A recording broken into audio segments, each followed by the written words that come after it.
Jangan lupa subscribe, like, share, komen. Terima kasih.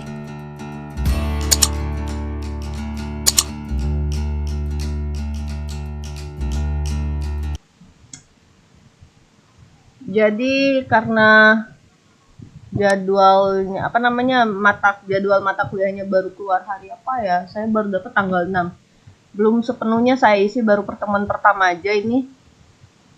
Nah, di sini teman-teman bisa lihat ya, untuk diskusi. Jadi kita tuh ada dua macam tugas. Tugas pertama diskusi, tiap pertemuannya ada. Balik lagi, kalau diskusi itu teman-teman silakan berkomentar di dalam LMS-nya. Tapi kalau misalnya yang tugas, kita kan ada dua nih, teknik mencari dan menulis berita pagi ini, terus nanti dilanjutkan sama public speaking. Dua-duanya itu prakteknya itu 60%. Jadi terserah, saya tetap kembali lagi karena kita komunikasi ya. Kita akan menggunakan media sosial kita ya, untuk salah satu platform kita untuk buat tugas. Terserah media sosialnya apa. Sebelumnya teman-teman ada yang pakai TikTok ya kan, ada yang pakai YouTube. Mau pakai dua-duanya lebih baik lagi, silakan. Nah, ketika teman-teman mengumpulkan tugasnya tepat waktu ya, memang ada beberapa komponen yang bakal juga mempengaruhi nilai. Kalau kemarin kan saya cuma pakai waktu ya, maksudnya ketika ngumpulinnya tepat waktu semuanya langsung 100 gitu kan. Kalau misalnya kurang seminggu, saya kurangin minus 10 gitu kan. Kurang lagi 2 minggu, tambah lagi minus 10, jadi minus 20 gitu kan. Nah, kalau misalnya di semester ini gimana? Nah, ada peraturan baru. Jadi ada beberapa komponen juga yang harus dihitung. Jadi tidak hanya, kalau kemarin itu tidak ada kriteria penilaian secara spesifik. Jadi itu semuanya dikembalikan sama tutornya kan. Kalau semester ini ada beberapa kriteria yang harus disesuaikan dengan kompetensi dari tiap-tiap pertemuannya, tiap-tiap modulnya. Nah, modul kita kan masih modul yang lama kan ya. Ada yang pegang modul baru kah? Modulnya edisi 2 kan?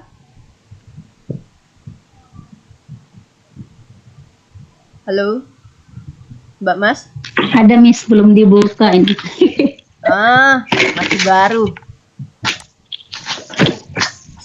Edisi berapa itu Mbak? Boleh di-share ininya, mungkin apa mau dibuka kameranya, boleh di-share looknya, karena kalau tutornya baru dikirim hari apa ya kemarin? Hari Sabtu ya, paling nyampe mungkin kalau nggak Senin, Rabu kali. Jadi itu edisi berapa Mbak yang teknik menulis dan mencari beritanya? Edisi 3, Miss. Edisi 3. Oke, kita kalau di RBV itu kalau nggak salah edisi 2. Coba kita cek sama-sama ya. Jadi ini masih pakai yang RBV. Belum sampai kan.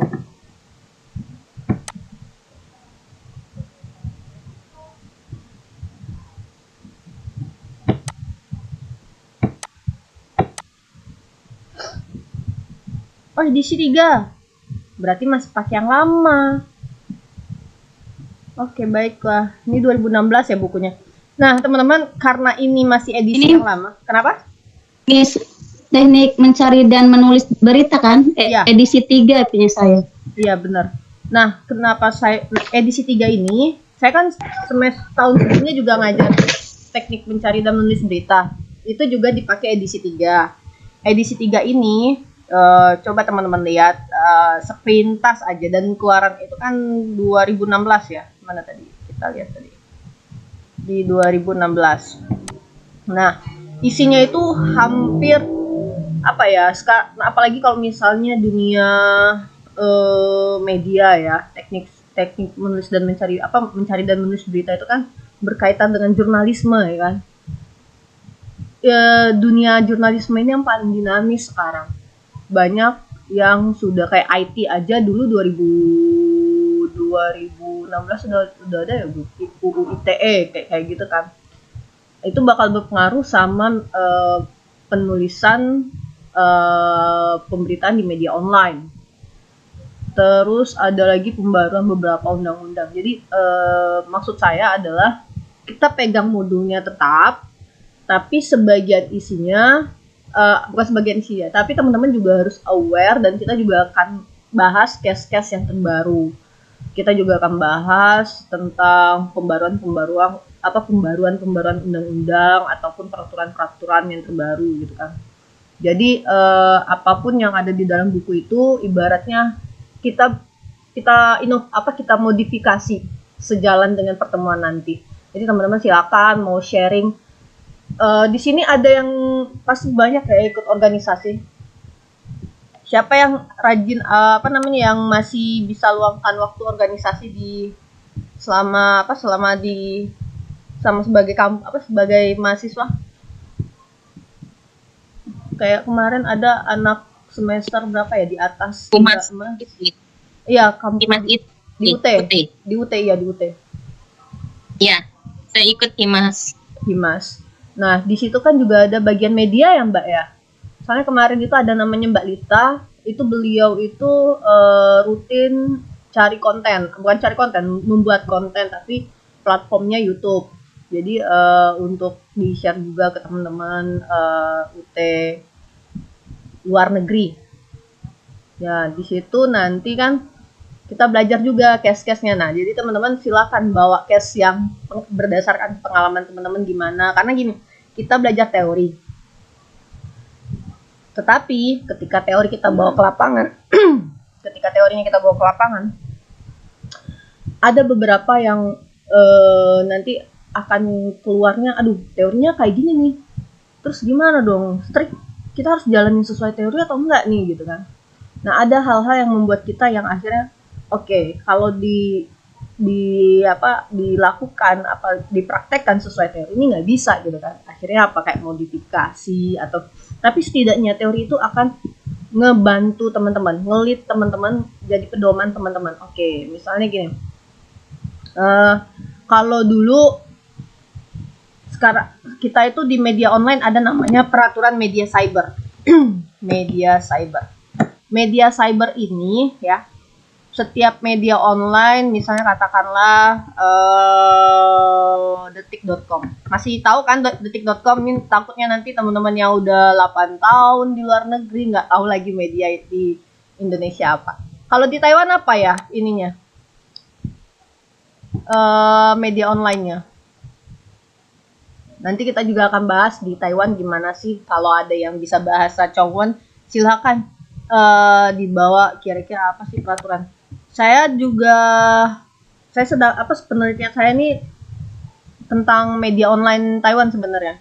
Nah, di situ ternyata Taiwan sampai detik ini belum ada peraturan yang spesifik menyebutkan atau mengatur tentang medianya, media online-nya belum ada sama sekali. Nah, dia itu merunut pada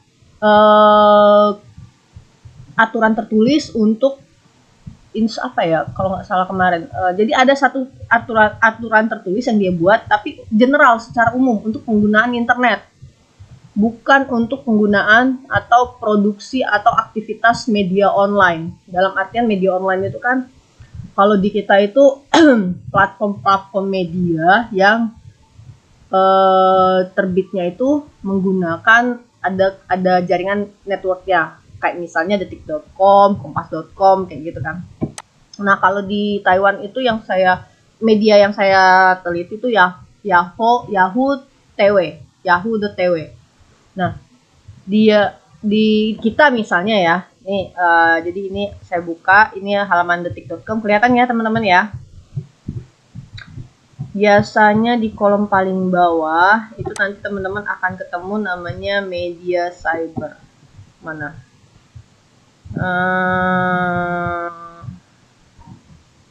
Nah, ini dia, pedoman media cyber.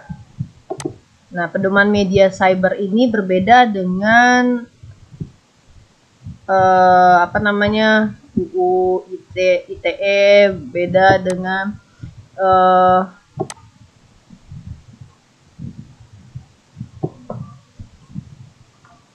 UU-nya berapa ya, saya lupa, yang mengatur media cetak ya kan. Terus ada lagi UU penyiaran nomor 32, UU media cetak itu saya lupa. Oh ini dia 40, Undang-Undang nomor 40 tahun 99 tentang pers dan kode etik jurnalistik ya kan.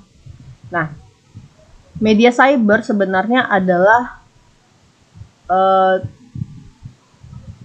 ujungnya anak dari ketiga inti aturan yang sudah ada. Satunya Undang-Undang nomor, sebenarnya 2 ya dia disebutkan di sini. Hanya 2. Satu, perpanjangan dari UU nomor 40 tahun 99 tentang pers dan kode etik jurnalistik. Nah, di sini ya yang diatur adalah orang siapapun ya, siapapun yang membuat, siapapun. Jadi di sini bukan hanya pelaku jurnalistik yang punya ID card, yang punya tanda pengenal media, enggak. Tapi juga teman-teman kan sekarang itu netizen bisa ya bikin ada kolom apa nih, di sini ada nggak ya? Kalau di Kompasiana itu kolom khusus untuk teman-teman netizen mengeluarkan membuat aspirasinya, menulis tentang aspirasinya apa semua ya, kayak gitu ya. Itu untuk kompas.com ya, khusus untuk Kompas, dia punya Kompasiana. Jadi yang menulisnya adalah netizen, bukan orang-orang yang punya ID kewartawanan. Nah, jadi media cyber mengatur semua orang di dalam sana gitu. Jadi mengatur orang-orang yang punya ID card, atau yang memang dia pekerja jurnalis, apa dia seorang jurnalis gitu kan. Dan juga dia adalah netizen, atau kalau disebutnya dulu itu apa ya, kok saya lupa. Ada dulu sebutannya itu, saya lupa. Cyber, bukan. Ada teman-teman yang masih ingat dulu selain netizen apa sebutan untuk masyarakat yang bikin berita? Kok saya lupa ya? Masyarakat pembuat yang membuat citizen journalism. Citizen journalism ya. Citizen journalism ya. Jadi di situ ada jurnalisme warga. Jadi warga yang membuat semua produk jurnalisme, mau itu foto, ada yang namanya nanti foto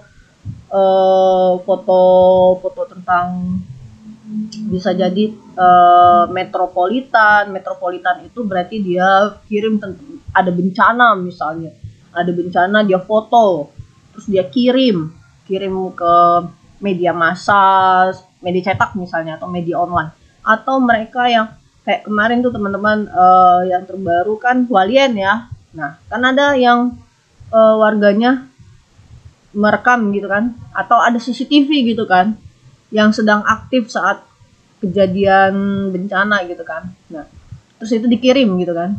Itu bagian dari citizen journalism gitu. Warga. Nah, yang diatur dalam media online, khusus untuk media online ya, semua yang terbit di media online, mau dia yang punya ID card atau tidak, harus tunduk pada media cyber gitu.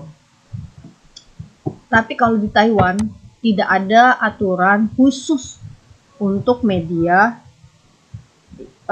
yang platformnya menggunakan internet. Media online itu tidak ada aturan khusus. Dia rencananya memang akan dibuat, tapi belum tahu, masih digodok kayak gitu kan. Yang ada adalah penggunaan internet. Jadi secara menyeluruh, semua orang yang menggunakan internet tunduk sama peraturan itu gitu. Nah, di mata kuliah kita juga teman-teman ya. Jadi nanti semua tugas-tugasnya, ini udah ada, bisa dibuka ya, bisa di-download ya materinya ya. Aduh, harusnya saya kasih yang PDF ya, bukannya yang PPT. Oke, nanti saya ganti PDF. Terus diskusinya sudah ada ya teman-teman. Ini yang teknik mencari dan menulis berita. Nama kuliahnya ini mencari dan menulis berita. Tapi kalau teman-teman lihat di di link to webnya itu kebalik sebenarnya. Mana ada? Coba kita cek.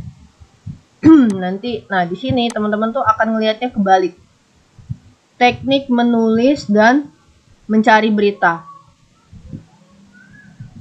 Kenapa saya bilang keliru ya? Namanya kita kan sebelum menulis sebelum menulis berita kan kita harus punya bahan kan? Ya enggak? Kayak misalnya teman-teman mau masak gitu kan? Kalau mau masak bisa masak dulu atau ngumpulin bahan dulu? Atau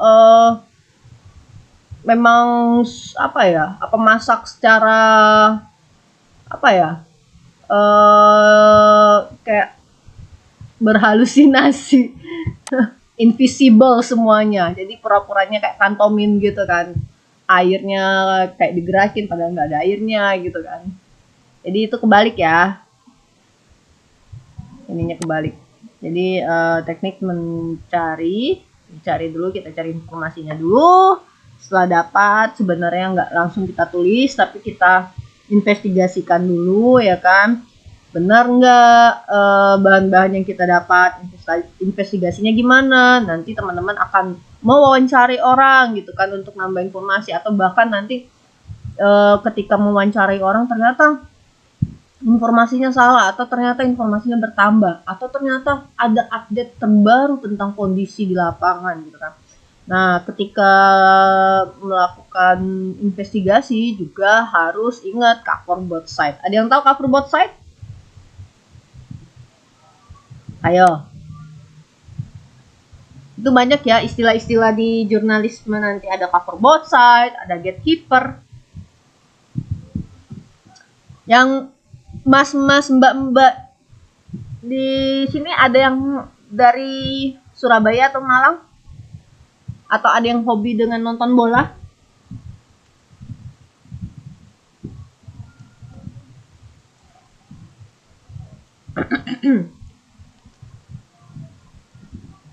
Dulu Miss, tapi sekarang enggak. Kenapa bisa dulu sekarang enggak, Mbak? Karena di Taiwan nggak ada ya?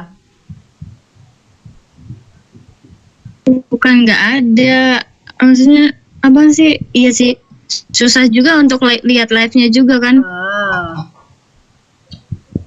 Kalau di Taiwan tuh baseball ya, olahraga yang paling digandrungi, baseball. Ya, nanti kalau Mbak kan suka bola nih, ada namanya kiper kan Mbak? Kalau main bola? Iya. Ada kiper, ada kapten ya kan, ada striker, ada gelandang tengah, ya nggak sih?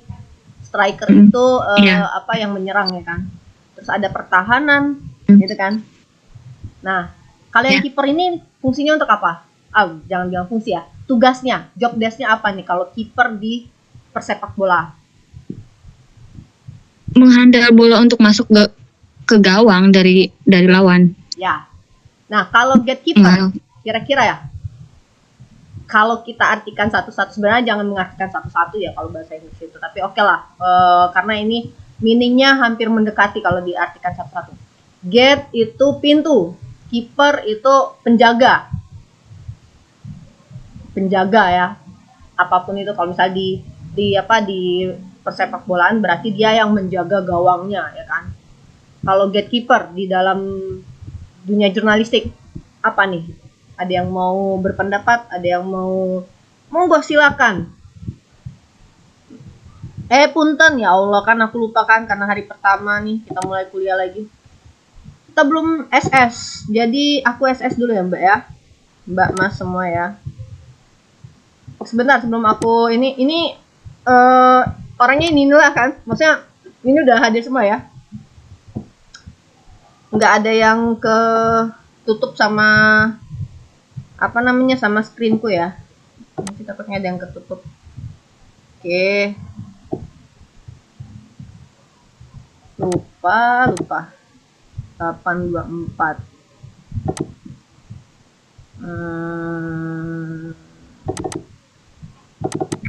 Meeting 1 08.24. Oke. Ada yang tahu gatekeeper? Ayo.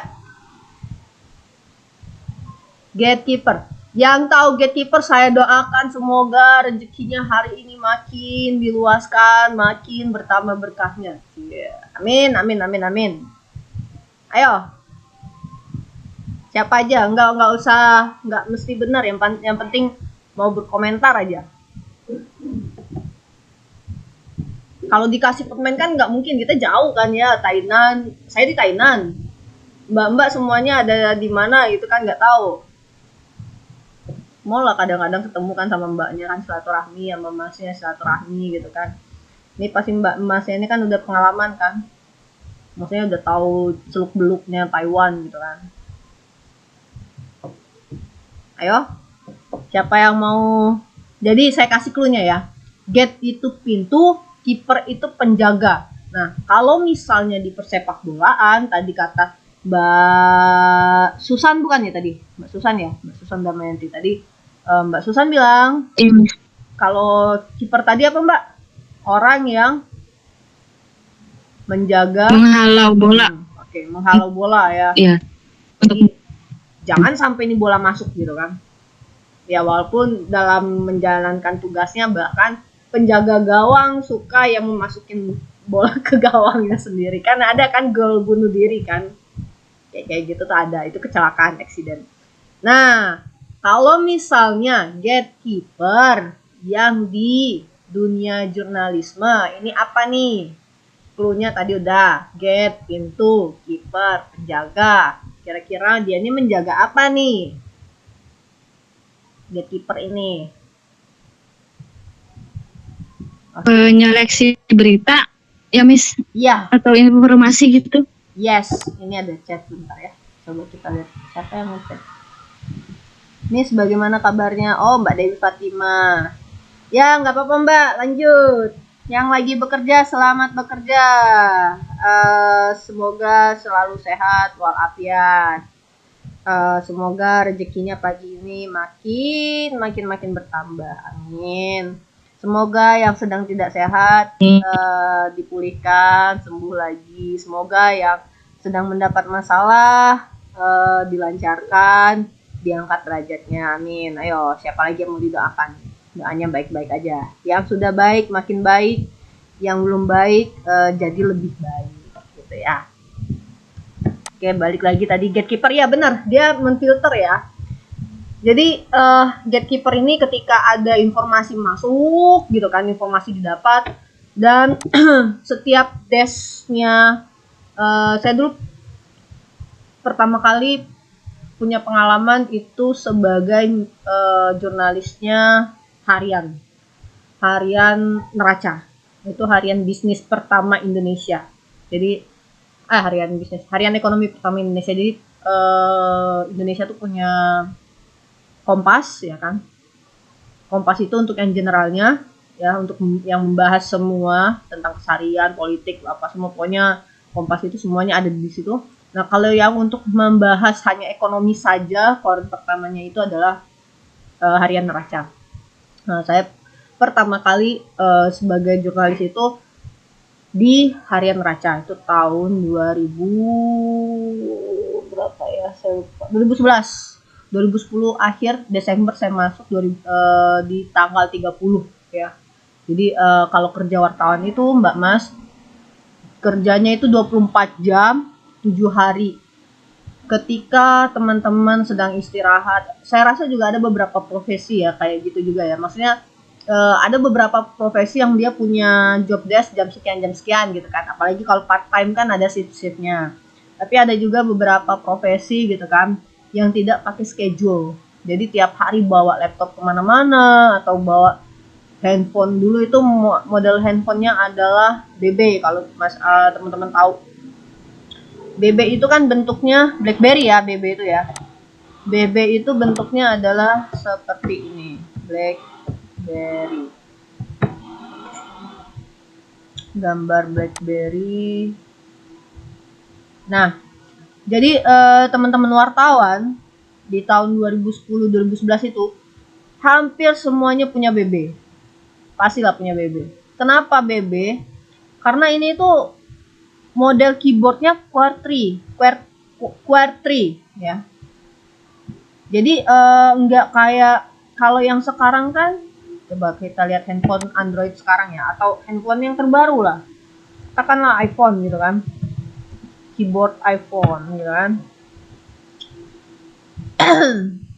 Image.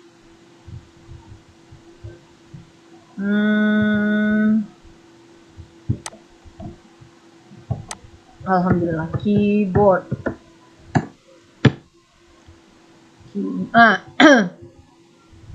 Jadi ini yang untuk iPhone ya. Sebagian enggak iPhone aja sih. Katakanlah ini Android ya. Katakanlah ini Android. Nah, sementara kalau yang ini tadi QWERTY ya kan. Nah, nyaman, kita menggunakan BB ini nyaman untuk ketik tak, apalagi dia bukan layar sentuh ya. Jadi teman-teman yang punya QWERTY ini BB ini biasanya udah hilang lah angkanya, cetakan angkanya udah hilang apa semua, tapi tetap ingat di mana posisinya. Jadi kayak kita tuh bawa mesin tik mini gitu. Jadi ketika ada wawancara kayak gitu kan, sebentar ya.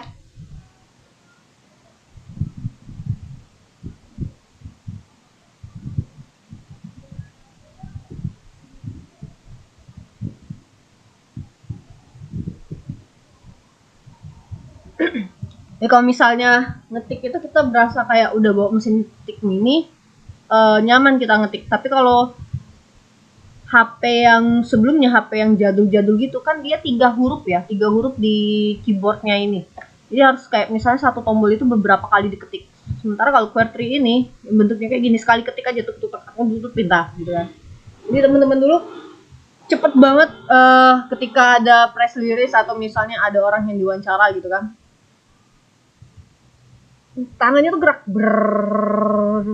gitu kan, mau ngomong apa gitu cepet ngetiknya. Terus nanti ketika sudah informasi udah selesai, wawancara udah selesai, itu di share ke namanya mailing list. Dulu tuh setiap job desk juga ada mailing listnya masing-masing, jadi kirim ini informasinya saya dapat segini, ini, terus nanti kita compile, kita gabungin informasinya. Terus setelah kita gabungin, nanti ada masing-masing dari kita tuh terserah mau ngangkat angle-nya, sudut pandangnya apa gitu kan. Nah, ketika kita mau ngangkat sudut pandang yang menurut kita menarik gitu kan, misalnya trennya adalah suku bunga naik gitu kan, suku bunga acuan naik gitu kan, semua media ngangkat suku bunga acuan naik. Tapi ada angle yang tidak diangkat, itu out of the box juga, angle-angle yang di luar dugaan juga jangan. Apalagi kalau misalnya teman-teman itu berasal dari media-media yang sudah besar, yang pasti dilihat walaupun trennya itu berbeda sendiri gitu. Jadi intinya ketika teman-teman bekerja di media besar, teman-teman bebas mau bikin angle-nya pada waktu itu. Tapi kalau sekarang kayaknya yang lebih banyak iklannya yang bakal menentukan gitu kan, kalau saya lihat trennya sekarang gitu. Balik ke yang gatekeeper tadi, benar. Jadi gatekeeper itu kalau di media cetak ya, dia menghalau semua informasi yang masuk. Tapi menghalau di sini bukan akhirnya tidak diterima sama sekali, tidak, tapi lebih ke memfilter ya teman-teman, memfilter. Dan dia juga memverifikasi ulang. Ketika dapat informasi misalnya katakanlah tentang jenderal, sekarang kan ada kasusnya Jenderal FS ya, bener nggak sih saya bikin inisial? Ada sampai ke Taiwan, teman-teman dengar juga kan? Kasusnya FS, Jenderal Sambo. Nah, saya pakai inisial karena takut gitu. Jadi itu ya, FS ini Kalau untuk di Indonesia ini banget saya ternyata teman-teman luar negeri juga tahu mengikuti.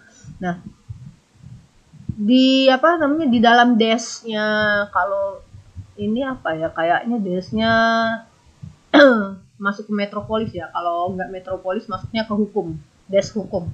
Nah, teman-teman yang di des hukum yang kerjaannya itu adalah mangkal di pengadilan, ya kan?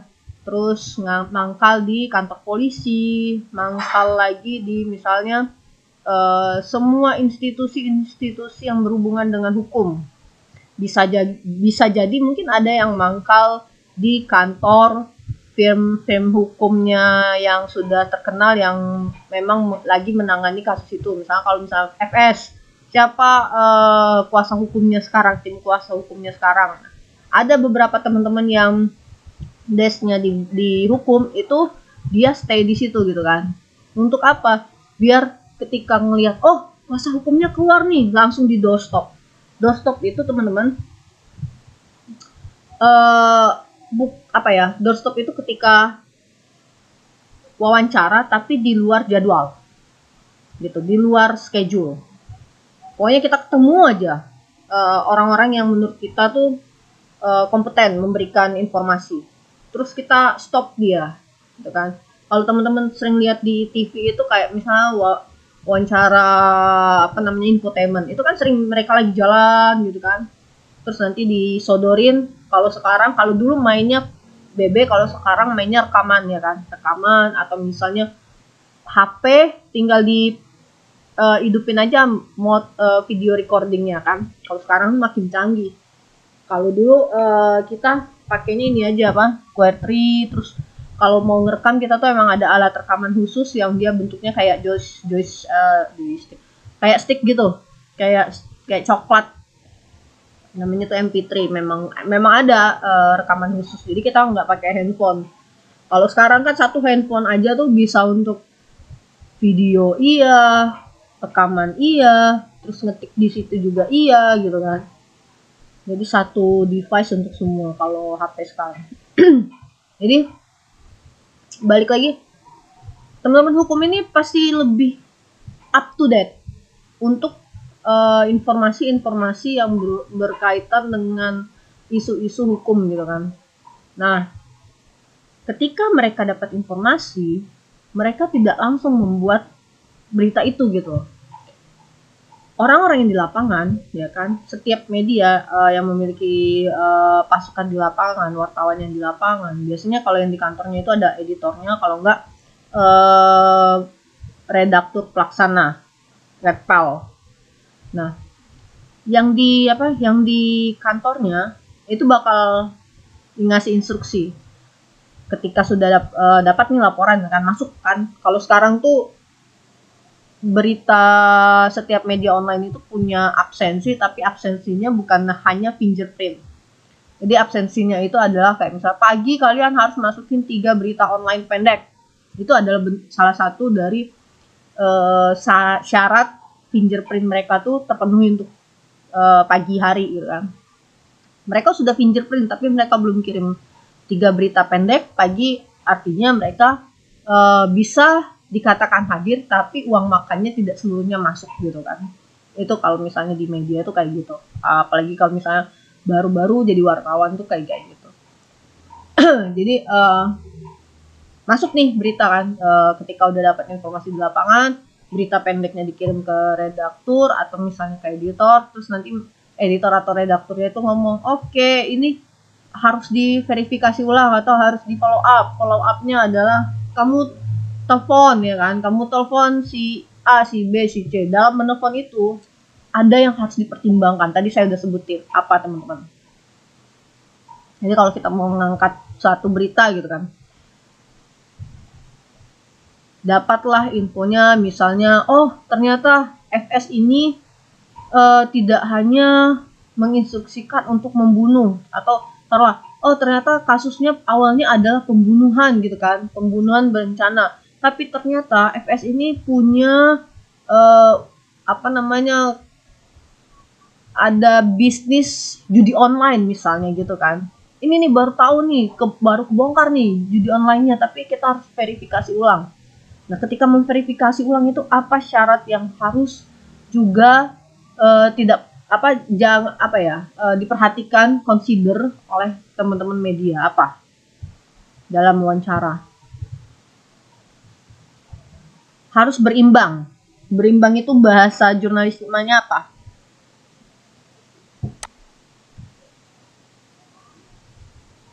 Ayo. Masih pagi. Masih 9.39 loh. Nanti kalau udah agak siang nih baru. Aduh, makin banyak nih yang tenang. Ini kelihatan gak ya? Ada hak jawab ya? Itu kalau hak jawab dari yang diinterview gitu kan, ketika di interview misalnya, terus nanti ada informasi yang tidak sesuai, ada informasi yang diada-adakan, itu yang jadi korbannya, yang diberitakan itu bisa mendapatkan hak jawab gitu kan. Ini dari kita, dari penulis berita. Anggaplah ini teman-teman semua masuk dalam apa tadi kalau di UT organisasinya, lupa saya. Himas. Nah, anggaplah teman-teman ini semuanya adalah bagian dari Himas, ya kan? Himpunan Mahasiswa. S-nya apa, Mbak?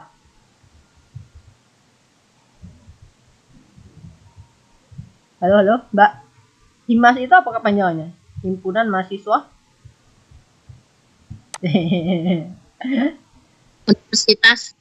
Universitas Manut.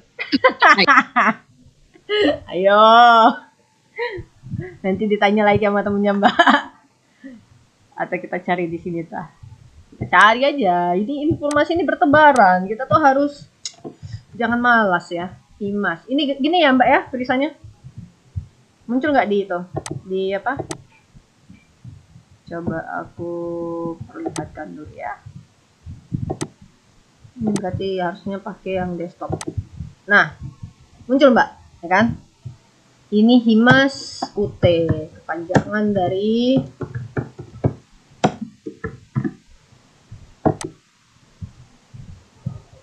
nggak ada Mbak. Gitulah ya. Himas. Himas itu kalau nggak salah himpunan mahasiswa, UT-nya Universitas Taiwan. Hah? UT-nya Universitas Terbuka Mbak, aku sayang. Oh, Universitas Terbuka Taiwan. Iya, itu kan gini kan. Kalau UT kan biasanya Universitas Terbuka gitu kan. Kepanjangannya UT disebut orang. UT itu apa? Universitas Terbuka. Nah, kalau Himas UT, nah berarti maksudnya yang saya mau cari ini Himasnya ini. Himas ya? Atau Himas saja? Himas Universitas Terbuka. Nanti deh kita tanya sama senior. Tapi nggak ada, saya nggak megang kelas seniornya lagi. Oke, balik lagi. Tadi apa ya? Tadi kita bahas apa ya? Kok saya lupa? Oh, sebagai nih teman-teman berarti kan semuanya anggota Himas kan ya? Himas UT. Nah, kalau misalnya teman-teman yang ada di divisi media, terus teman-teman ditugaskan nih untuk buat satu konten, katakanlah kontennya podcast, ya kan? Podcast itu kan selama ini kan yang kita tahu ada satu orang aja gitu kan, satu orang aja. Nah, kalau misalnya di jurnalistik, kalau mau jadi jurnalis, narasumbernya tuh nggak bisa satu. Narasumbernya tuh beraneka ragam gitu. Jadi kita angkat aja dari satu topik di sini ya, biar lebih real lagi. Detik News. Oke, ini dia. Ini di close dulu biar tidak mengganggu. Aduh. Punten ya, ada agak pilek. Hasil sementara oke. Kita cari berita yang dia tentang politik kayaknya. Berita, ini dia. Berita Sosialita Gadungan Anna Sorokin bebas dari tahanan X. Ini dia ya. Begini. Ex pimpinan KPK Anies mau ditarget pasal berapa di Formula E. Jangan deh. Nggak mau ngomongin politik saya. Update kondisi tragedi jangan juga. Kira-kira apa ya? Mamat minta maaf. Temuan, nah ini aja nih. Temuan terbaru polisi. Atau ini aja nih. Terungkap ini penyebab sopir truk tabrak bos Indomaret. Coba kita lihat ya. Kita akan lihat beberapa berita ya. Oke. Aduh. Get up.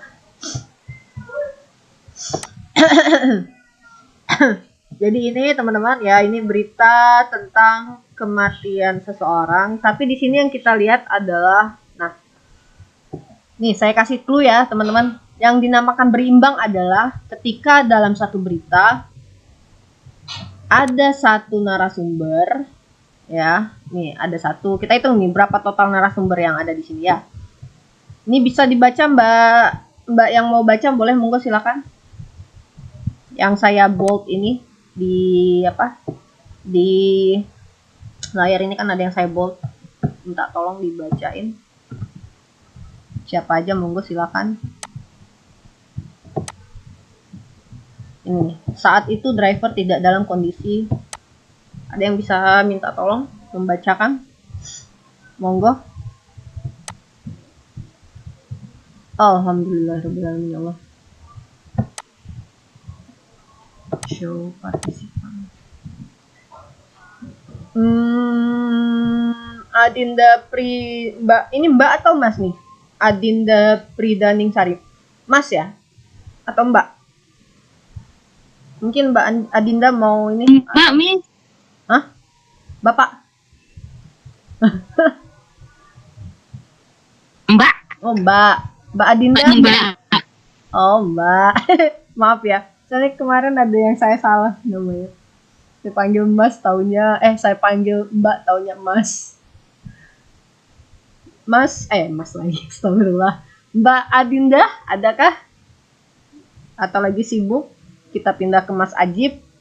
Mas Ajib, tadi ada suaranya Mas Ajib nih. Iya, Miss. Mas Ajib. Tolong dong ya. Help me, help. 你可以帮我吗? Oh, pura-pura ya. Aku cuma bisanya gitu doang, Mas. Tolong Mas dibacain, Mas. Yang mana? Ini nih. Yang saya bold.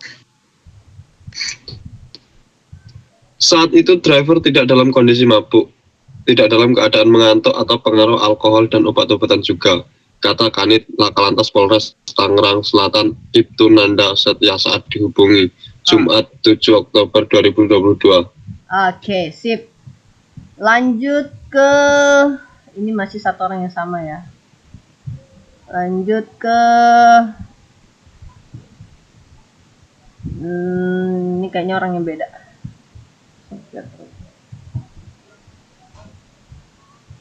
Oh, masih orang yang sama ya. Nanda masih orang yang sama.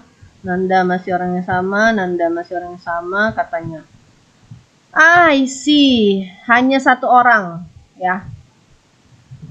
Oke, makasih Mas Ajib. Kita cari lagi. Siap, Miss. Kita cari yang dia itu tadi satu orang ya, yang diwawancara. Coba kita cari. Oh, ini dia, ada ekspor. Ekspor lebih aman. No. Coba kita cari dari. Ya udahlah ya, kita belajar aja ya. Jangan lihat misi politiknya ya. Kita general aja. Aku maksudnya belajarnya enggak. Kita lihat teksnya aja, analisis teksnya, tidak membahas muatan politik dalamnya. Oke, ini satu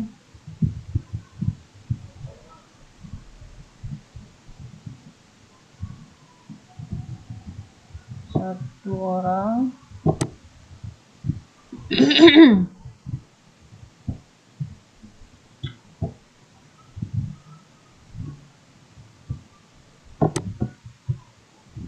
Dan di sini, nah ini dia ada 2 orang nih ya. Setidaknya ada dari Saudnya dan ada dari yang diberitakan sendiri. Oke, kita balik ke halaman yang pertama dulu. Ayo siapa lagi? Jadi ini kita ada 2 berita ya. Ini saya tarik satu ke sini dan ada 1 berita. Nah, satu kita analisis ini 2 berita, terus kita analisis unsur berimbangnya, atau kalau bahasa jurnalistiknya itu namanya cover both side ya, berimbang. Nah, tadi Mas Ajib sudah bantu.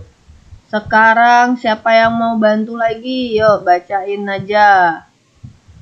Mana tadi beritanya di halaman satunya?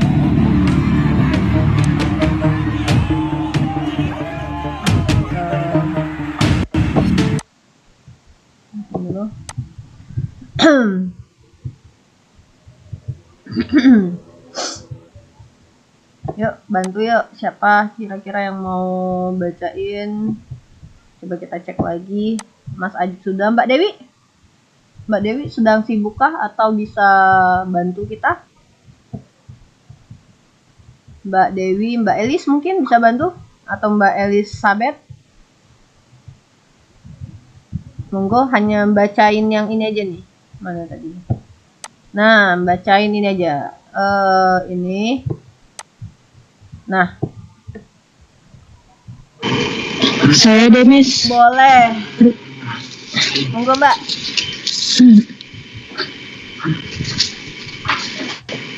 Ketika penyidik KPK mau paparan, kita sedang membayangkan kalau mereka mau lagi bahas Formula E. Itu sebenarnya jaksa sudah bisa membayangkan pasal berapa sih? Pak Anies, saya nggak kelihatan sih. Pak Anies nih, gue kenain pasal berapa nih? Kata Saud di webinar Formula E Universitas Al-Azhar Indonesia Sabtu 8 Oktober 2022. Oke, makasih Mbak. Tadi itu Pak Saud ya. Sekarang ternyata di dalam berita ini ada 2 orang ya kan. Siapa yang mau lanjutin? Nih ada 1 lagi. Tadi Mbak siapa ya tadi? Lupa, nggak kelihatan. Jelia. Oh, Mbak Jelia. Thank you Mbak Jelia. You're welcome. Kalau bahasa Chongwennya Hukeci. Saya udah 3 tahun di 4 tahun ya ini. Tapi nggak bisa. Mbak Komalayanti. Bantu Mbak, minta tolong Mbak. Baca yang ini part ini. Siap, Miss. Oke, monggo. Bila Anda katakan saya ambil uang, tunjukkan. Bila tidak ada buktinya, maka tuduhan Anda batal. Jangan dibalik. Setiap orang yang dituduh harus memberikan pembuktian. Tapi saya tidak pernah terima. Dan ini adalah sebuah proyek untuk Indonesia yang kita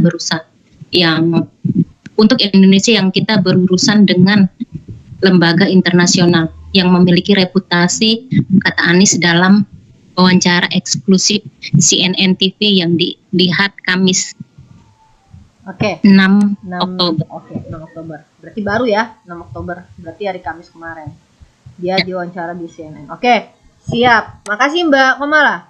Jadi di sini ada 2 berita teman-teman ya. 2 berita. Yang satu berita tentang penyebab tewasnya bos Indomaret. Ya, gimana sih ini? terlalu. Terungkap ini penyebab sopir truk tabrak bos Indomaret hingga tewas. Ya, yang satu lagi adalah berita tentang ex pimpinan KPK. Anies mau ditarget pasal berapa di Formula E, ya kan? Nah, di berita yang sebelah sini, ya, yang diwawancara, oke lah kita sudah dapat informasinya. Informasinya pastinya awalnya adalah kejadian. Apa itu? Kecelakaan, ya kan? Nah, taruhlah mungkin ada detail sedikit informasinya adalah kita tahu siapa yang nabrak misalnya. Oh, yang nabrak itu adalah truk, ya kan? Berarti ya kalau misalnya kita lihat ada satu kejadian itu gitu kan. Yang tabrakan ini adalah satu mobil pribadi atau minibus atau sedan gitu kan sama truk gitu kan. Terus nanti informasi-informasi yang umum dasar pasti kita tahu, oh ini berarti antara supir truk sama, oh ada yang meninggal kah, ada yang luka kah, gitu kan. Sedikit yang sudah sudah sampai ke informasi apakah ini sengaja tabrakannya ataukah ini tabrakannya memang tabrakan biasa, tabrakan accident ya, kecelakaan biasa gitu kan. Akhirnya untuk mengetahui itu ada pihak-pihak yang diwawancarai, ya kan. Pertama, supir truknya kalau misalnya masih hidup, ya kan. Pokoknya semua supir yang ada di dalam kendaraan yang mengalami kecelakaan ini, gitu kan. Kalau masih hidup, kalau masih bisa dimintai keterangan. Kalau tidak, berarti kalau misalnya ada CCTV, artinya polisi pun bisa memberi keterangan berdasarkan bukti CCTV. Ya kan, selain kepolisian, kalau misalnya di situ ada pengendara lain, ya kan, yang juga sedang menggunakan fasilitas di situ, atau ada masyarakat sekitar gitu kan, kayak misalnya, oh di sana ada warung gitu kan, ternyata di dalam warung itu sedang banyak orang gitu kan, atau di pinggir jalan itu sedang banyak orang gitu kan, berarti banyak saksi yang bisa dimintai keterangan gitu kan. Nah, kata-kata berimbang, teman-teman ya, tidak hanya cukup untuk satu narasumber saja, tidak. Namanya juga berimbang, artinya apa? Dari berbagai pihak, ya kan? Idealnya, makanya tadi saya bilang kita belajar secara teori. Teori itu posisinya adalah teorema, ya kan? Teorema yang menjelaskan satu hukum atau kalau misalnya teorema itu berkaitan dengan konsep, mendefinisikan gitu kan. Tapi balik lagi dia hukum, ya kan? Hukum yang intinya adalah mereka pada kondisi ideal yang seharusnya, yang diharapkan. Tapi kenyataan di lapangan selalu berbanding kebalik. Kebanyakan, ya kan? Tapi tidak semua, kebanyakan. Kenapa bisa demikian? Ada hal-hal tertentu yang menyebabkan itu terjadi. Kayak tadi saya bilang kan, di media online itu teman-teman ya, zaman saya dulu 2011 ya, absensinya itu tidak hanya fingerprint. Pagi masuk 3, siang jam berapa gitu kan harus masuk 5. Jadi total per hari ada yang 11 berita pendek, ada yang 20 berita pendek, ada yang 23 berita pendek gitu kan. Artinya gimana? Ya karena tadi kebutuhannya atau karakteristiknya media itu berbeda-beda. Beda lagi kalau misalnya itu tadi media online kan. Beda lagi kalau media televisi atau radio atau katakanlah yang dia penyiaran ya kan, media penyiaran gitu kan. Kalau media penyiaran berarti harus ada gambar gitu kan. Ketika ada gambar artinya gambar ini setidaknya menceritakan sesuatu. Jangan kita mengambil gambar potong terus kita edit gitu kan. Nggak bisa kayak gitu juga gitu kan. Jadi gambar ini harus valid dan menceritakan sesuatu. Kalau hanya gambarnya danau, diem, diem aja gitu, dia ada nilai berita tidak gitu kan. Nah, balik ke media cetak, punya karakter sendiri lagi. Media cetak itu paling tidak kalau mau masuk halaman utama ya kan, harus 1000 karakter di halaman pertamanya aja, nanti dilanjutkan ke halaman berikutnya misalnya. Paling tidak ada 2000 karakter gitu kan. Nah, berarti kan informasinya harus benar-benar detail. Itulah kenapa ketika teman-teman buka koran, kalau di Taiwan masih ada koran ya teman-teman. Kalau di Indonesia, teman-teman mau cari koran yang kayak di Taiwan yang bentuknya panjang gitu, udah nggak ada. Tapi kalau di Indonesia bentuknya nanti akan lari ke koran digital. Apakah sama seperti ini? Tidak. Teman-teman cari aja, klik koran digital Kompas. Dia akan berbentuk koran, tapi dilihatnya secara digital lewat internet. Jadi nanti kayak buku, kayak koran bener bentuknya. Ini dia. Nah, ini kan, ini koran gitu loh, tapi tidak lagi di print korannya itu. Hanya saja ketika kita mau ini ya, nanti diminta bayar, ya kan? Per bulan kah gitu biasanya. Nah, ini kan ada yang per tahun. Mana ini? Nah, kok nggak ada tadi, ada keluar.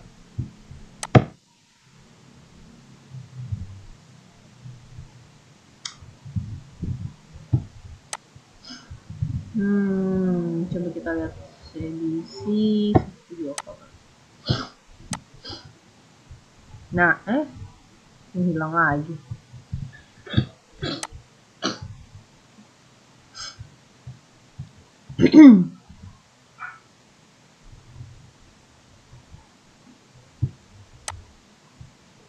Jadi dia harus berlangganan teman-teman ya. Kalau kita beli kayak di Taiwan gitu kan, kita bisa nemuin aja gitu koran itu di Family Mart atau misalnya di 7-Eleven atau misalnya di High Life gitu kan, kita ketemu koran itu kan, bentuk fisiknya ada, dia masih detail. Tapi kalau di Indonesia bentuknya, aduh, saya sendiri terakhir ketemu koran itu ya masih ada sih, tapi saya harus pergi ke perpustakaan gitu, memang dikelipingkan gitu. Jadi setelah 1 bulan nanti kalau misal per hari dia akan muncul gitu kan, tapi dia dibikin di apa ya, kayak stick gitu. Jadi ngelihatnya nanti pakai stick, udah dikaitkan di stick panjang gitu kan. Terus nanti digantung gitu, ada gantungan khusus koran gitu kan. Dan korannya juga terbatas gitu. Satu misalnya hanya satu aja untuk satu perpustakaan gitu kan. Jadi ada lantai berapa khusus nanti menyediakan koran, banyak koran, ada Kompas, ada Kontan, ada Jakarta Post yang bahasa Inggris, ada lagi tabloid, macam-macam gitu kan. Tapi dia cuma jumlahnya satu untuk satu untuk satu perpustakaan gitu kan. Nah, ini dia error. Kalau di kebanyakan sekarang di Indonesia tuh kita pakai digital, jadi dari HP bisa. Ketika kita mau kayak gini nih, nanti harus klik aja satu, nanti akan keluar biaya berlangganan selama 1 tahun. Tadi kan ada keluar 360.000 gitu kan. Nah, kalau di Taiwan kan kita langsung bayar ya kan, karena dia ada bentuk printnya. Nah, balik lagi, ketika teman-teman lihat di sini ya, tadi kan saya bilang kalau misalnya beritanya di koran ya teman-teman, kan panjang ya, ini panjang ya, satu ini ya, ini tuh bisa 2000 sampai 3000 karakter untuk menulis ini. Sementara teman-teman ya, nanti teman-teman akan kaget ketika kita lihat di sini, ini 1000 aja, nggak tahu ya, ada nggak ya 1000? Jadi nih banyakin pengantarnya gitu kan. Pengantar tuh yang mana? Pengantar tuh ini loh. Jadi ini misalnya rekaman dia benar ya kan. Jadi kata-kata dia benar yang kita rekam. Nah, pengantar itu kayak gini nih. Yang sebelum kita mau masuk ke insert voice-nya. Insert voice. Ini namanya insert voice ya. Yang ini insert voice. Nah, yang ini pengantarnya ya. Jadi setiap teman-teman mau mau masukin ke insert voice itu nggak bisa serta-merta masukin insert voice yang nggak boleh. Jadi harus ada pengantarnya dulu, di mana pengantarnya ini ya jangan sama persis dengan insert voice-nya.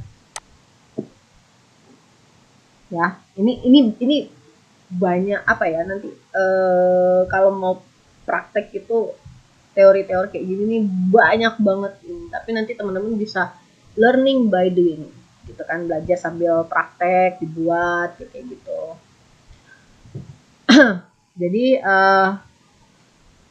kenapa tadi di media online bisa aja satu, tapi kalau misalnya di koran itu bisa sampai 3, 4 orang yang diwawancara. Satu, karakternya tadi berbeda gitu kan. Tapi bagusnya gimana? Teorinya, balik lagi ke teori. Teorinya adalah harus cover both side. Artinya lebih dari satu pastinya. Idealnya itu adalah 3. Kenapa 3? 1 dari akademisi, ya kan? 1 dari praktisi, ya kan? 1 pelakunya, atau misalnya katakanlah orang yang sedang dibicarakan di dalam situ gitu. Jadi kayak berita yang ex pimpinan KPK, ya kan? 1 dia praktisi kan, orang yang sudah berkecimpung di bidang hukum, ya kan? Mantan pimpinan KPK. Yang 1 orang yang diberitakan. Nah, akan lebih baik misalnya ada tanggapan dari akademisi yang paham tentang hukum. Itu idealnya. Kalau nggak ada, nggak masalah. Kenapa? Karena untuk sebuah media online ini sudah mencakup dari berita itu. Kebutuhan berita itu gitu loh. Bahkan kalau berita pendek itu segini aja cukup gitu loh. Berita pendek di media online itu segini aja nih cukup. Asal sudah ada informasi kayak 5W 1H. Kalau memang sudah mencakup di dalam sini, ya sudah gitu. Simple kalau di dalam media online. Tapi ya kalau bisa gitu kan. Karena itu tadi di media online itu satu jurnalis itu ada yang harus setor 11 berita gitu kan. Kalau misalnya dibikin semua bentuknya kayak gini, habislah. Sementara kalau misalnya berita media cetak ini bisa dipecah jadi bisa 5-6 berita. Gitu kan. Tinggal wawancara aja misalnya 5 orang lagi, dapatlah 5 berita. Gitu teman-teman. Jadi itu ya. Balik lagi jadi ketika kita menjadi jurnalis, melakukan tugas, mengemban tugas gitu kan, kita dapat informasi yang terupdate, boleh nggak kita rilis? Kita belum bisa merilis berita itu. Kita bisa rilis berita itu ketika informasi yang kita dapatkan itu cover both side. Nah, nanti juga akan ada kendala nih. Nanti misalnya nelfon si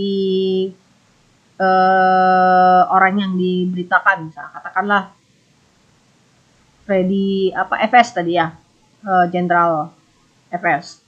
Nah, ketika ditelepon ternyata FS-nya nggak mau nggak no comment gitu kan. Gimana nih? FS-nya aja nggak mau komen. Masa kita nggak ada informasi nih. Jangan salah teman-teman. Ketika teman-teman nelfon terus dia tidak komen, misalnya ada statement, oh maaf ya, no comment, atau misalnya oke, saya lagi sibuk, atau tidak bisa dihubungin sekalipun, ya kan, itu bisa jadi berita. Jadi nanti teman-teman tinggal nambahin. Sementara di lain pihak atau di sisi lain, FS ketika dihubungi wartawan tidak untuk klarifikasi lebih jauh tidak dapat dihubungi, gitu kan. Itu udah jadi ini. Pokoknya intinya adalah ketika kita menjadi jurnalis, apa yang kita dengar, apa yang kita lihat, apa yang ada di depan mata, pokoknya indera kita menangkap, itulah yang harus kita rekam, kita analisa kembali, kita investigasi kembali, dan itu yang harus kita tuliskan, ya. Jangan kita kayak menambah-nambahkan informasi pribadi kita sendiri, pandangan kita sendiri, gitu kan. Terus kita misalnya suka sama si A, kita suka sama si B, itu tadi kata saya, kenapa ketika ada berita politik kayak gini pasti ada keberpihakan itu pasti. Kayak misalnya sebagian teman-teman ada yang suka si A, terus akhirnya apa, nanti mencari orang yang diwawancara adalah orang-orang yang ada di pihak A semua. Nah, ingat kalau jadi wartawan itu ada apa ya? Ada tanggung jawab moral. Nanti di kode etik jurnalistik kita bahas itu. Salah satunya itu berita ya. Teman-teman kan juga belajar ya. Ada yang masih ingat fungsi dari media atau fungsi dari komunikasi? Ayo, itu dasar banget. Kalau nggak salah hari ini kan ada ya pengantar komunikasi ya. Nanti jam 1, tapi mungkin angkatan baru ya, semester 1. Ayo teman-teman yang udah ngambil ini udah ngambil semua kan komunikasi, pengantar komunikasi. Kita udah selesai ya? Enggak kan? Kita selesainya jam 11 ya. 11.15, masih sejam lagi. Ayo teman-teman. Fungsi komunikasi apa? Atau jangan fungsi komunikasi lah, fungsi media massa. Yuk. Mbak Yuyun mungkin mau berkomentar atau Mas Umam? Untuk menyebarkan informasi nggak sih? Ya, menginformasikan. Selain itu, ada lagi teman-teman yang lain? Sebagai alat kontrol. Sebagai alat apa, Mas Umam? Sebagai alat kontrol atau kendali. Iya, kontrol sosial ya. Boleh. Ya itu salah satunya. Terus yang lain, Mbak Yuyun, Mbak Sri Desi Nataliasari. Memberikan informasi yang valid. Iya, tadi informasi sama ya sama Mbak Delia. Jadi media massa pertama kontrol sosial.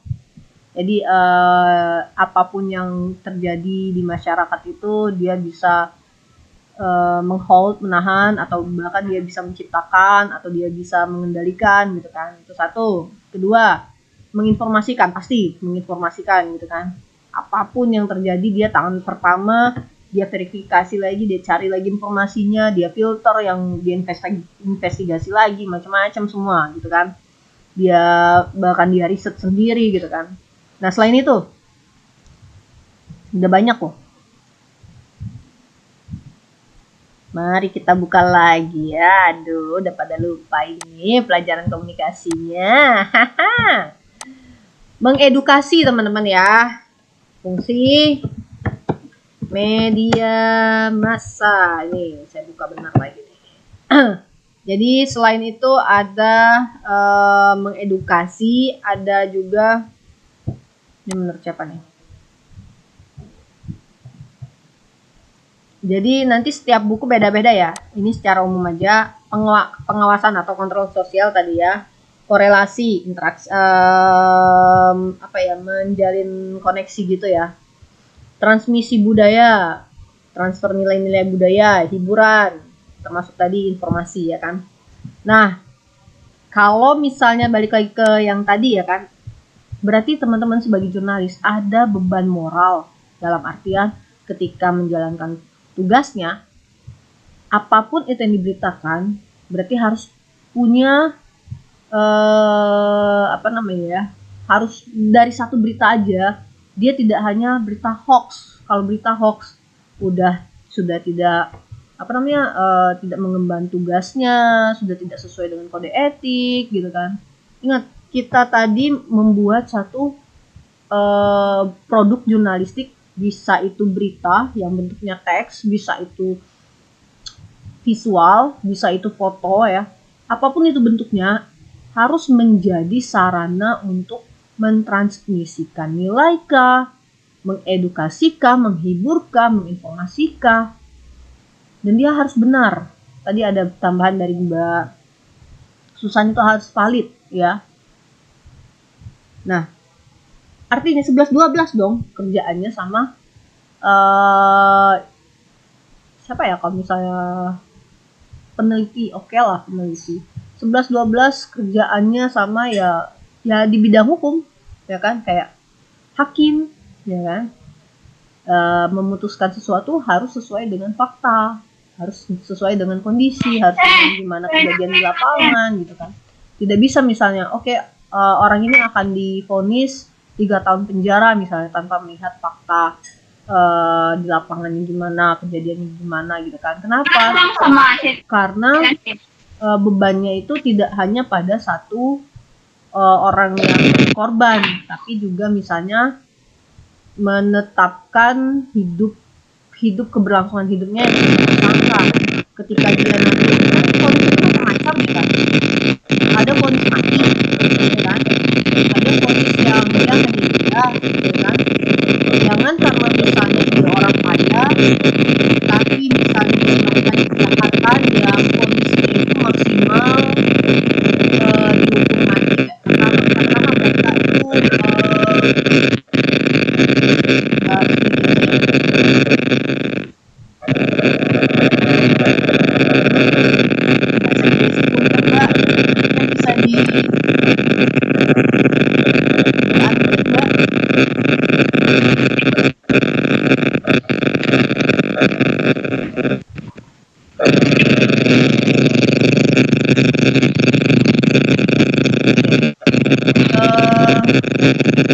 jadi ketika kesalahannya misalnya pengedar banyak narkoba, mafia gitu kan, banyak uang, tapi kesalahannya membunuh banyak sekali generasi ya kan. Karena dia punya banyak uang, vonisnya dari hukuman mati atau hukuman gantung, udah denda aja deh banyak, gitu kan nggak boleh, ya kan. Hukum kan harus harus susah gitu untuk menentukan vonis. Jangan karena mudah dibeli atau diperjualbelikan jadi tidak sesuai vonisnya, atau bahkan tumpul ke atas tajam ke bawah gitu kan. Salah satu bukan jargon, siapa yang paling terkenal itu, hukum itu paling tumpul ke atas tapi paling tajam ke bawah. Kalau maling ayam vonisnya berat, ya kan. Atau kalau maling buah coklat, kan banyak kejadian nenek-nenek maling buah coklat, padahal kenapa? Alasannya adalah kelaparan loh. Teman-teman ada pernah dengar kasus nggak yang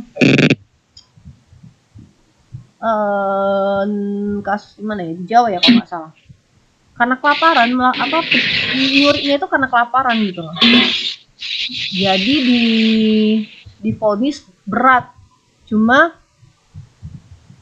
divonis jaksa keputusan jaksanya itu berat gitu kan. Kenapa? Karena melihat yang kasusnya ini, kalau nggak salah saya itu PT, pokoknya hasil kebun gitulah diambil. PT sawit atau apa gitu, saya lupa. Nah, jadi karena dia punya backingan yang berduit gitu kan, jadi vonisnya itu berat diajukan sama jaksa. Cuma sama hakimnya apa coba? Denda, dikasih denda. Tapi dendanya ini yang bayar adalah bukan diberatkan sama tersangka. Kenapa? Karena ternyata kesejahteraan orang-orang yang miskin itu, ya, katakan orang-orang yang punya kehidupan level ekonominya rendah, yang sudah tidak bisa lagi makannya, misalnya kalau kita bisa 3 kali bahkan lebih, mereka makan, ada saudara kita yang bisa kadang makan, kadang enggak, kadang 3 hari puasa kayak gitu kan. Tanggung jawabnya kemana? Tanggung jawabnya tuh ke kita sesama manusia gitu kan. Jadi beban moral kita sebagai manusia itu melihat saudara kita kayak gitu, kita ignore, salahnya di mana? Terus kejadianlah dia harus mencuri atau apa, kejadiannya di kita sebagai masyarakat terdekat. Akhirnya denda yang 500.000 itu diberikan kepada orang-orang yang hadir di pengadilan, dimulai dari hakimnya sendiri ngasih uang gitu kan, pakai peci. Itu ada itu ceritanya. Jadi coba kita lihat ceritanya. Keputusan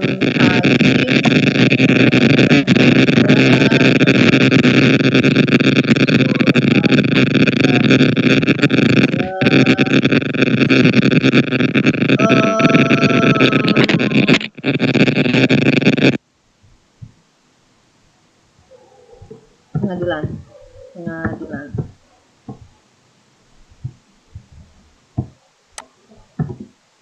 masyarakat yang hadir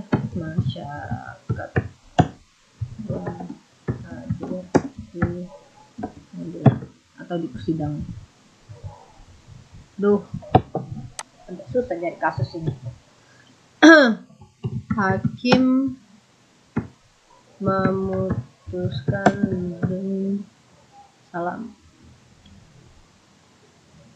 denda dibayarkan kepada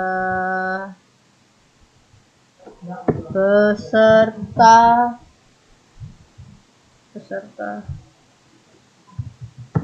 di pengadilan.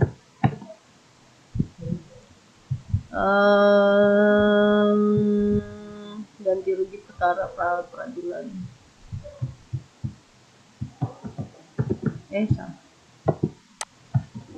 Nenek divonis denda dibayarkan hakim. Nah, ini dia. Ini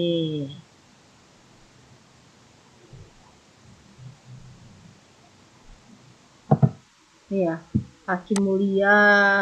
Ini kapan nih? 2016 ya kasusnya ya.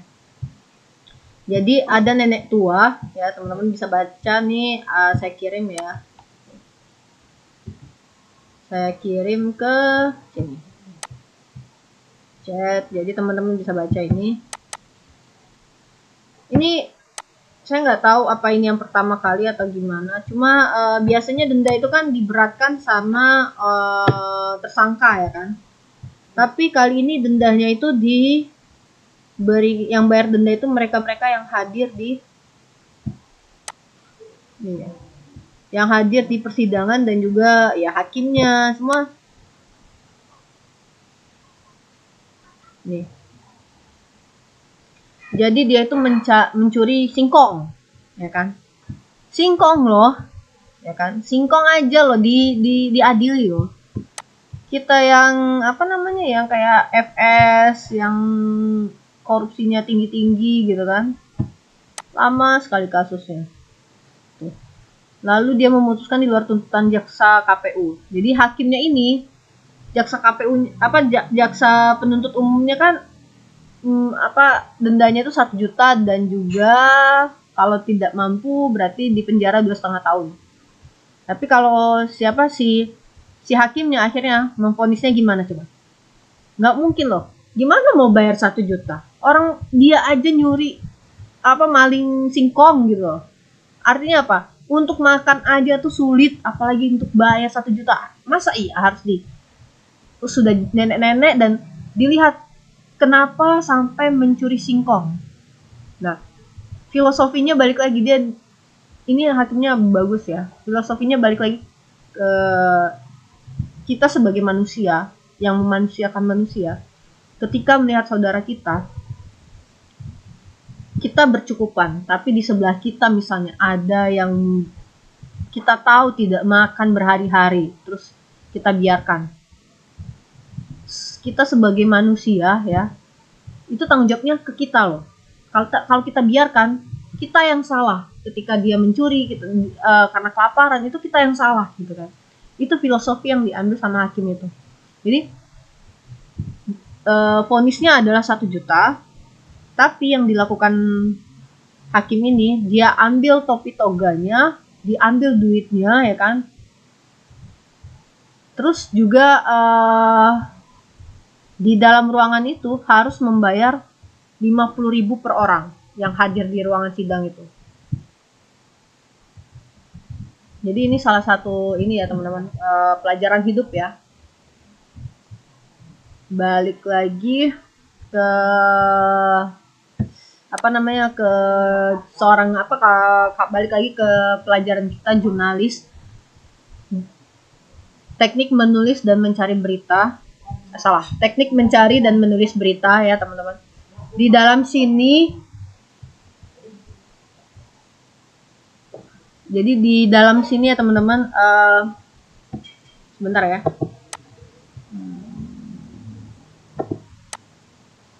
Oke. Aku nih.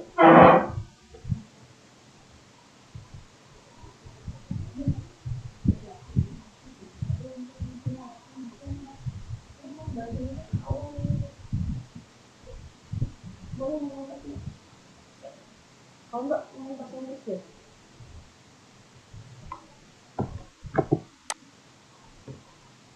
Oke, balik lagi. Masih ada setengah jam lagi ya teman-teman. Malah kita belum bahas materinya. Nanti dibaca ya. Ini ada, sudah bisa diambil, sudah diupload di LMS. Jadi apapun profesinya teman-teman ya, terutama kita belajar hari ini tentang dunia jurnalisme, teman-teman punya beban moral. Teman-teman di tupoksinya adalah membuat produk jurnalistik, tapi produk jurnalistik ini harus sesuai dengan kode etik jurnalistik. Teman-teman harus memberitakan semuanya berdasarkan data, apa yang terjadi di lapangan, jangan menambahkan, jangan melebihkan, apalagi membuat berita yang palsu, hoax, hanya untuk kepentingan sendiri, untuk keuntungan pribadi. Ada nggak kayak gitu? Ada, banyak. Nanti sebutan wartawannya itu biasanya wartawan bodrek, wartawan panggilan gitu ya. Jadi hanya membuat berita ketika beritanya itu beruang. Hanya membuat isu ya ketika isunya itu menghasilkan uang. Nah, ingat, satu orang yang membaca berita yang kita buat, produk yang kita buat, dia akan mempercayai itu loh. Ketika itu tentang orang, menjelek-jelekan orang yang ternyata tidak sesuai, akhirnya bisa membunuh identitas, ya kan? Pembunuhan karakter, gitu kan? Jangan salah, satu orang yang membaca, apalagi kalau misalnya beritanya adalah media online. Kita lihat ini media online, sudah berapa kali dibaca? Ini aja komentarnya 127 komentar. Biasanya, ya, jangankan ini ya, kita lihat di, mungkin kita bisa lihat di YouTube.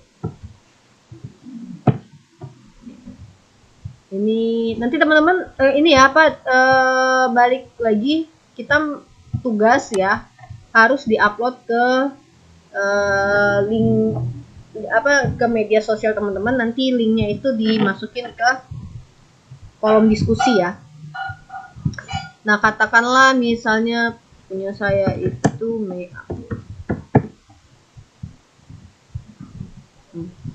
satu konten aja ya teman-teman dari sini. Misalnya, satu konten aja. Dari satu konten ini aja, yang melihat itu sudah 7 orang. Artinya, saya punya tanggung jawab kepada 7 orang yang sudah melihat ini. Konten ini. Benarkah konten ini, apapun isi konten ini, akan mempengaruhi 7 orang yang sudah melihat ini. Ya kan? Ketika kontennya baik, maka saya juga akan dapat kebaikan gitu kan. Tapi ketika kontennya saya buat buruk, dalam artian saya hanya ingin dapatin keuntungan materi saja, terus nanti konten dari mana-mana saya caplok, diedit gitu kan, potong, terus nanti captionnya misalnya saya nyebutin si A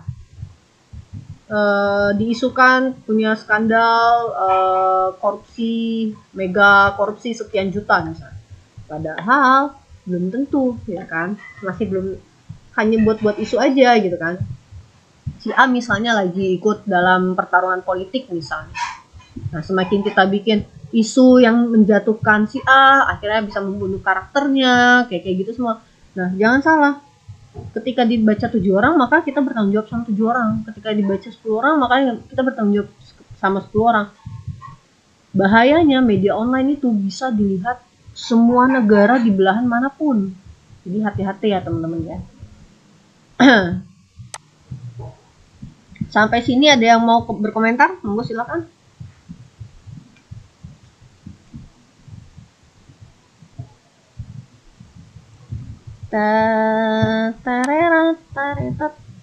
Oke, kita hitung 1, 2, keluar lagi. Cerita warga lolos dari kengerian penembakan massal di Thailand. 1, 2, 3, 4, 5, 6, 7, 8, 9, 10, 11, 12. 12. Bener ya 12 ya? Kita 12 orang ya? Gitu ternyata ya. 13. Berarti ada satu yang nggak masuk. Mbak Catherine ya. Mbak Catherine nggak masuk. Tidak masuk. Oh my god, saya lupa lagi untuk ngambil. Aduh, Mas, Mbak, ingetin dong. Aha, lupa lagi saya kan. Mas Mbaknya nggak ingetin. Ini udah 1 semester sih. 9.30. Nanti ingetin saya yang terakhir ya. Sebelum tutup kita SS lagi. Terakhir jam 11. Jam 11.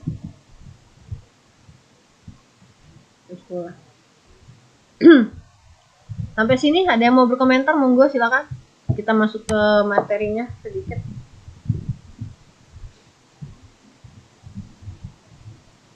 Ayo. Adakah yang mau komentar? Yang di Taiwan siapa? Siapa aja yang di Taiwan? Siapa aja yang di Hong Kong?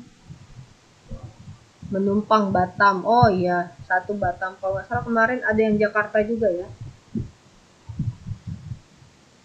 Mbak Yuyun, Mbak Sri Jumriati, Mbak Susan di Hong Kong ya. Monggo, mau komen Mbak? Ya, Miss. Mau komen Mbak Susan? Monggo Mbak Susan. Kalau ada yang mau disampaikan silakan. Sebelum kita masuk, atau yang saya tanyakan berubah pertanyaannya. Dunia jurnalisme dan profesi wartawan. Ada yang mau disampaikan? Apa sih itu jurnalisme? Apa sih itu profesi wartawan? Tadi kan kita udah bahas semua. Monggo silakan Mbak Susan. Susan itu yang suka ngomong itu bukan sih? Susan. Jangan-jangan bukan zaman lagi. Jangan-jangan belum lahir. Aku yang lahir duluan. Oh tidak. Kelihatan tuanya Mbak ya.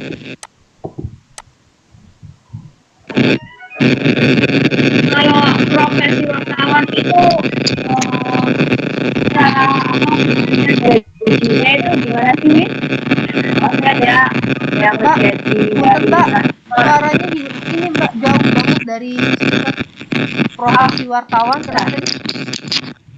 sebentar ya. Gimana, Miss? Itu udah agak mendingan.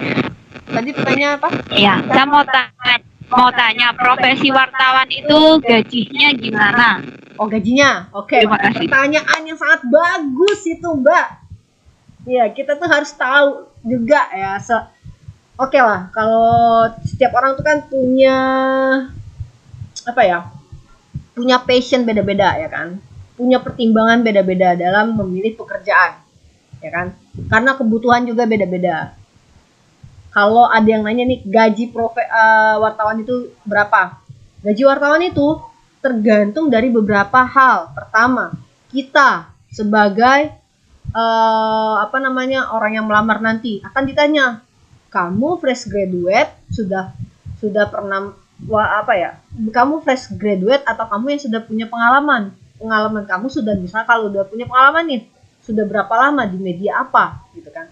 Sementara katakanlah saya waktu ngelamar di Neraca ya, ini jujur-jujuran aja ya, 2011 ya. Saya lulusan dari Universitas Bengkulu di Bengkulu. Tapi nilai saya itu bagus banget. Nilai IPK bagus, dapat penghargaan gitu kan. Tapi ternyata ya, untuk profesi yang saya lamar itu semua nggak masuk, tidak tidak bisa menjadi pertimbangan untuk nego gaji gitu kan. Dia bisa jadi pertimbangan nego gaji kalau misalnya untuk profesi-profesi tertentu bisa jadi nego gaji gitu kan. Misalnya, oh kalau nilainya bagus gitu berarti bisa nego gaji kalau misalnya mau ngelamar jadi peneliti misalnya gitu kan. Peneliti di mana? Tapi bukan peneliti yang di institusi pemerintahan juga, swasta. Karena sebelumnya juga saya freelance di swasta itu pokoknya dihitung satu makalah, satu penelitian itu dihitungnya saya lupai 7 juta ya, apa 10 juta gitu ya. Itu penelitian. Jadi saya ngerjain satu penelitian gitu kan. Dan itu dapatnya 2011 itu 10 juta, 7 juta saya lupa banget antara 7 apa 10 gitu. Nah, ketika jadi wartawan, tapi kalau penelitian itu durasinya panjang loh teman-teman, bukan dalam 1 bulan dapat sekian, enggak. Tapi itu satu project gitu loh, satu penelitian. Jadi kita harus mengerjakan selesai satu penelitian yang bisa berbulan-bulan, bisa hanya 3 bulan, tergantung kitanya gitu kan. Bisa hanya 2 bulan, bisa sebulan kita selesaikan gitu kan. Pokoknya waktu awal penelitian itu dibayar berdasarkan. Kalau profesi wartawan saya dapat gajinya 1.750.000 sebagai wartawan di harian Neraca Daily. Tapi itu Neraca Daily, korannya termasuk level yang level paling bawah banget. Walaupun dia koran pertama ekonomi, tapi untuk kapasitas penghasilan iklan yang didapat ya, kalau diharuskan listing ya dari semua media koran harian, ada Kompas, ada Bisnis Indonesia, ya kan, ada Kontan, waktu itu juga ada Jakarta Post yang harian ya. Terus ada lagi banyak dulu, ada lagi,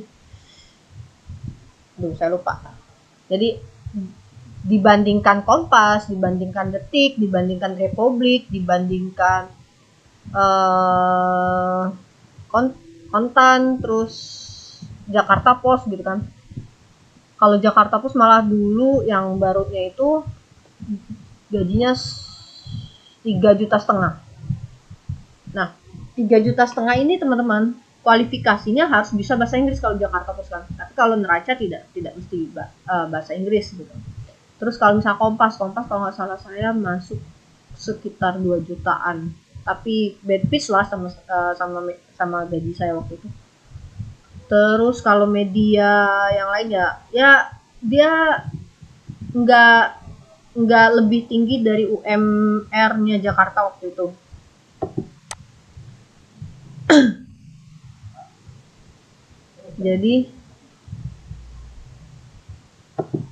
Jadi balik lagi, ketika kita ngelamar pekerjaan fresh graduate ya dia bakal di atas UMR. Tapi kalau saya kemarin nggak di atas UMR, di UMR-nya kalau nggak salah 19 waktu itu. Jadi saya di bawah UMR 1.750.000. Jadi at least ya untuk fresh graduate itu di atas UMR. UMR lah, nggak kayaknya cuma media saya sih yang di bawah UMR, karena itu dikelola sama keluarga ya. Kalau yang kayak sekelas Kompas gitu kan yayasan kan, makanya dia bisa, dan dia juga udah oplahnya udah tinggi banget gitu kan, nyetaknya udah tinggi banget. Kalau kita paling cuma di Jakarta doang, kalau Kompas kan seluruh Indonesia gitu kan. Ya gitu. Terus kalau misalnya sudah sekitar naik jabatan nih dari wartawan dari jurnalis gitu kan, naik ke Redpel, gajinya naik nggak? Naik, tapi ya paling naik sekitar 200-an, paling itu udah paling gede naik 200 itu. Nah makanya kalau di tempat saya waktu itu Neraca Tapi jurnalis itu ya, kerjaannya jadi jurnalis itu suka pindah-pindah. Dalam artian ketika kita sudah terjun 1 bulan lah, terus kita punya passion yang bagus banget, terus kita bikin berita kita bagus apa semua, saya aja nggak tahu loh. Tiba-tiba aja dihubungin sama salah satu media ya, media baru, dia nawarin, hubungin saya telepon, halo bla bla bla, dia tahu semua identitas saya tuh, dia tahu kita berencana ini, kita sudah 1 bulan berjalan, kita mau rekrut wartawan lagi gitu kan, nanti salary-nya dari 1.750.000 ya teman-teman, 1.750.000 itu naik 3 kali. Gajinya 3 juta, saya tawarkan gaji kamu 3.500.000, dapat BB, dapat tablet, dapat uang internet 100.000 waktu itu, karena kita kerja dengan pulsa kan, dengan internet. Terus dapat apa lagi ya, dapat fasilitas motor ya kalau misalnya ada SIM gitu. Jadi untuk memulai itu benar-benar berat banget ya teman-teman. Tapi ketika kita sudah bekerja, kita kerjanya benar-benar ya kan, saya rasa profesi apapun itu, tapi kayaknya tidak sedinamis di jurnalis sih. Kayaknya dunia jurnalis itu dinamis banget. Nanti akan ditelepon, entah siapa aja dapat. Kenapa? Ketika kita turun lapangan ya, seorang jurnalis itu harus mengisi buku tamu. Jadi kalau dia punya kartu nama itu harus disebar ke narasumber. Pak, ini saya sini, saya ini. Jadi kayak misalnya Dirut BCA itu kenal kita, Pak Jahjah itu kenal kita, Dirut BI itu kenal kita gitu kan. Udah kayak bercanda kayak anaknya sendiri gitu kan, main-main. Tapi ketika kita bikin berita atau kita pas wawancara itu, pokoknya kalau di desknya bisnis ekonomi tuh asik-asik gitu. Narasumbernya juga asik-asik, suka bercanda gitu kan.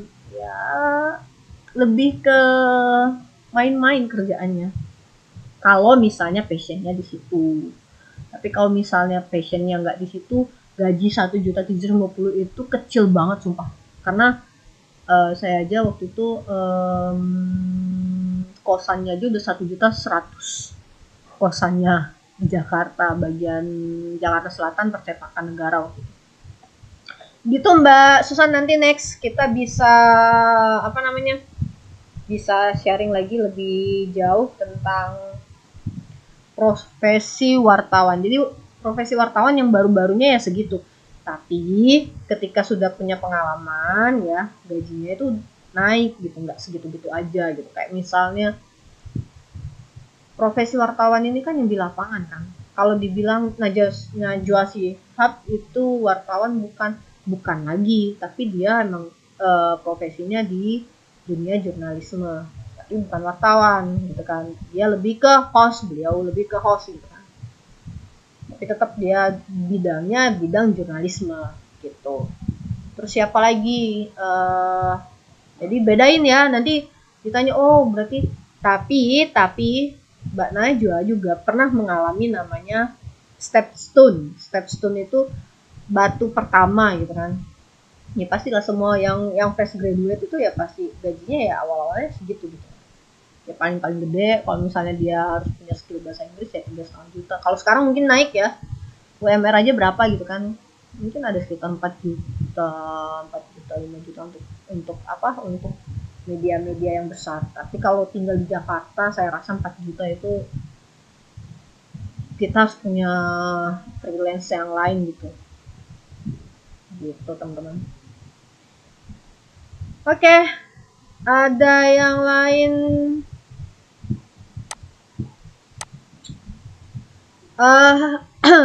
Saya mau tanya dulu, mbak-mbak, mas-masnya sudah kemarin kan beberapa sudah punya media ya, tapi beberapa juga ada yang belum.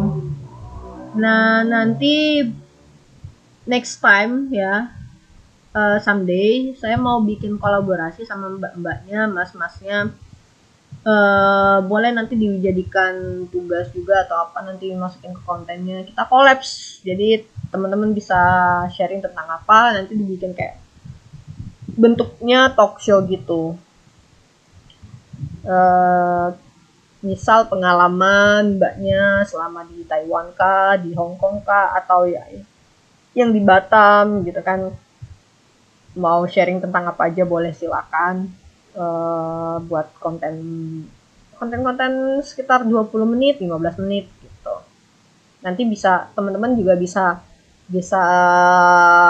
apa ya, bisa timba apa, nanti bisa juga misalnya saya bisa share tentang beasiswa kah, atau misalnya studi di Taiwan gimana gitu kan, misalnya selama studi ngapain aja gitu kan, nanti kita bisa sharing, kita bikin kontennya 2 gitu kan, untuk mbak sama masnya 1 di channelnya atau di media sosialnya yang lain, saya juga bisa bikin 1 untuk media sosial saya gitu. Allahu Akbar. Oke, lanjut ke slide berikutnya. Sampai situ ada yang mau komen lagi, mau silakan.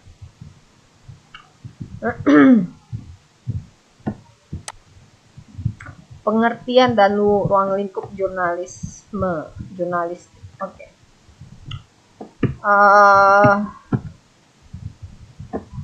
Oke. Balik lagi ke sini. Balik ke materi kita. Ada yang tahu beda berita, artikel, dan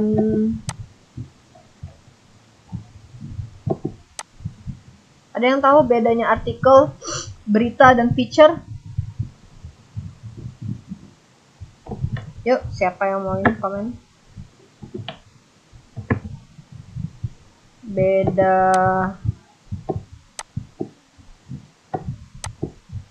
berita, artikel, dan feature.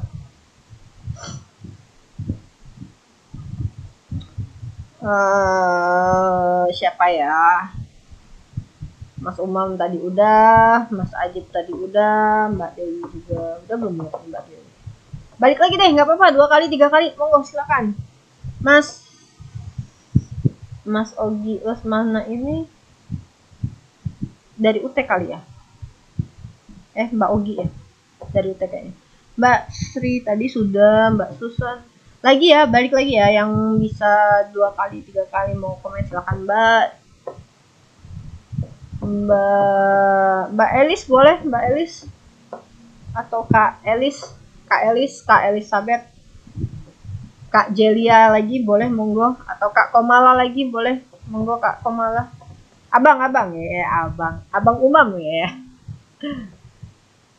Mas Umam atau Mas Ajib mau komentar lagi, apa sih berita, apa sih artikel, apa sih feature? Nggak usah 3-tiganya, 1 aja. Berita misalnya. Apa sih berita? Berita itu yang pakai tepung beras rose bran gitu kan. Terus dicampur sama gula gitu kan, ada garam gitu kan. Itulah berita. Ya kan? Monggo silakan. Ayo. Atau ada yang mau bilang artikel itu rasanya manis, ada pahit, ada asin, ada 5 macam rasa nano-nano gitu kan.